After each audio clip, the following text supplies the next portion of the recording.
Today we're going to talk about a recession or a depression. What is a recession? Remember 2020? The year the world was on pause thanks to the pandemic.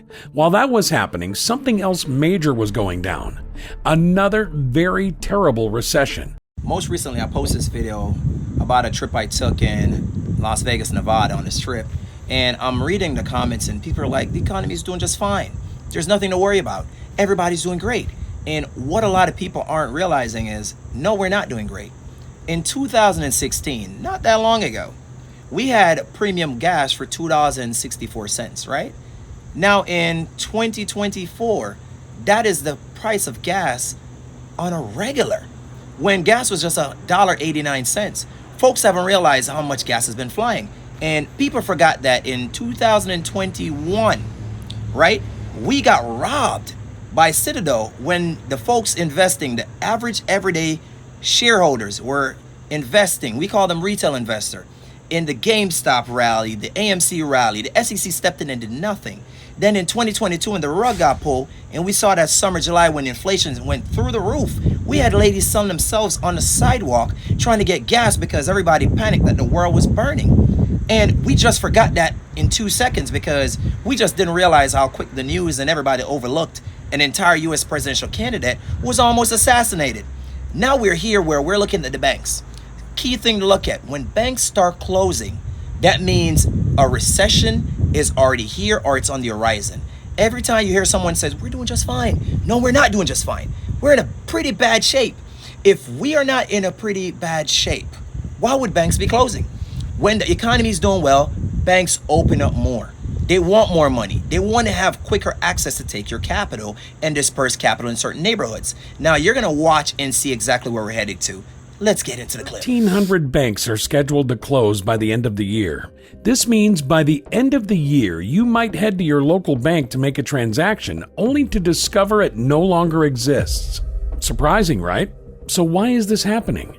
Well, the long-feared resurgence of recession seems to have finally struck banks, affecting everyone from major conglomerates to small community financial institutions. According to official government data, over 220 bank branches in the United States closed during the first 2 months of 2024 alone. Bank of America has been particularly aggressive, shutting down more than 40 branches across states like Arizona, Florida, California, Georgia, New Mexico, Nevada, Texas, Virginia, and Washington. Citizen Bank has also been reducing its presence, closing more than 20 branches, primarily in Pennsylvania, where it has a strong foothold. Other major banks, including Capital One, First Republic, PNC Bank, US Bank, and Wells Fargo, have also joined the trend, scaling back their branch networks across the country. If this trend continues at the current pace, experts estimate that over 1,300 bank branches could close nationwide by the end of 2024. So if banks are closing, corporations are going bankrupt, companies are doing mass layoffs, how is it that the economy is doing just fine? What you have to understand is, if corporations are cutting back on cost, banks are cutting back on cost. With 40 branches being closed and the bank saving $100 million. Why aren't consumers doing the exact same thing? If you're not running your home like a business, you're setting yourself up for failure and not for success.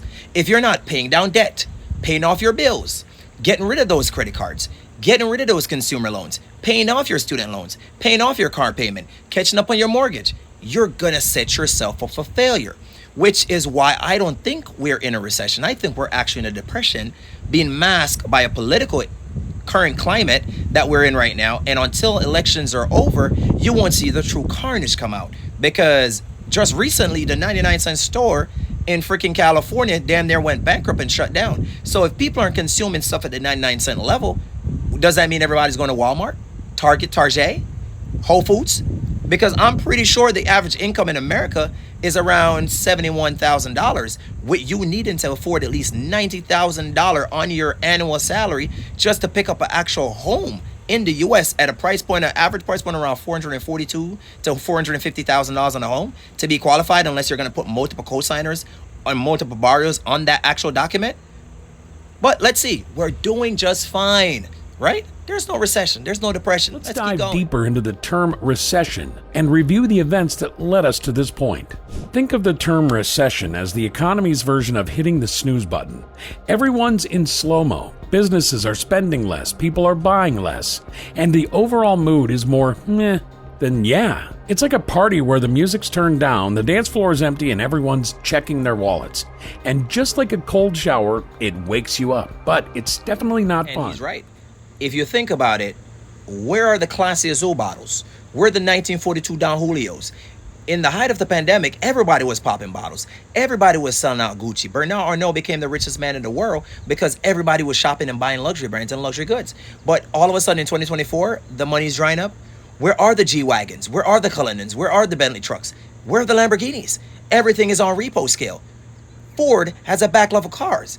They actually said they were going to process more EVs than any other time in history, and they actually recall that entire comment, and now they're actually producing more gas-powered vehicle because the consumers are pushing back and saying, hey, we don't want to be a part of this era. We don't want your EV. We don't want your mechanics. We don't want any of this stuff you guys are pushing, and now these companies have to course correct. So we're not even looking at the ramification of the U.S. Throughout debt the bubble. United States history, there have been 19 noteworthy recessions. Shockingly, 12 of these recessions occurred in the 20th century, including the Great Depression, which occurred from 1929 to 1938 and is often regarded as one of the nation's worst depressions. Remember 2020? The year the world was on pause thanks to the pandemic. While that was happening, something else major was going down.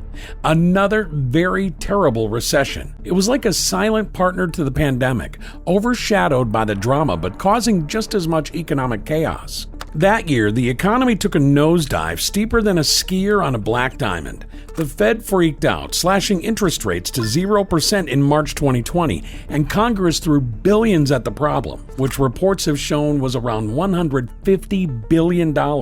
Still, the GDP tanked at a record-breaking 31.2% in the second quarter, more than 5 times the decrease that occurred in the first quarter. Jobs vanished faster than toilet paper in the pandemic I panic. love your current government, right? Did we just forget people were panicking for toilet paper just 2 years ago? Did we not realize that when we had everybody working from home, we thought commercial real estate was dead? It was done. Did we not realize that 60% of commercial leases are up for renewal next year? At the current interest rates and inflation rate, we have to lower rates this year because next year is about to be a bloodbath. If these commercial facilities are not, these factories, enterprise level buildings are not paying the taxes for these major cities, these cities are going to lose. Not only small businesses going to die out, they're going to lose a lot of tax dollars. Where's the government going to get those tax dollars to fund the programs, the welfare benefits? It's going to come from the U.S. citizens, homeowners, your interest on your home, your insurance on your home. Those things are about to fly. The money got to come from somewhere. 20.5 million jobs were gone in the blink of an eye, sending unemployment soaring to a dizzying 14.7%. The stock market? Let's just say it wasn't a bull market. Sure, the economy roared back in the third quarter, but it was too little, too late to erase the damage. A variety of reasons can lead to a I'm recession. going to stop right there.